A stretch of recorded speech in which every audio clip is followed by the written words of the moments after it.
Hai semua, saya akan memberikan informasi lowongan kerja buat teman-teman yang sedang berjuang. Tetap selalu berdoa, semangat berusaha dan jangan putus asa.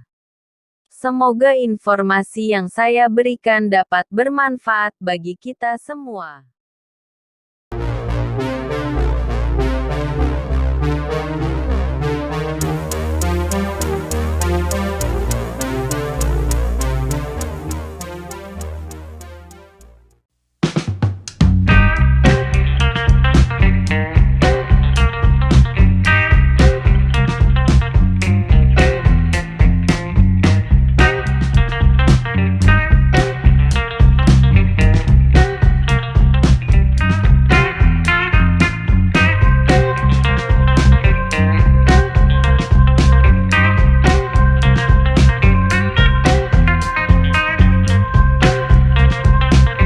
Semoga apa yang kalian impikan bisa terwujud dan sukses selalu.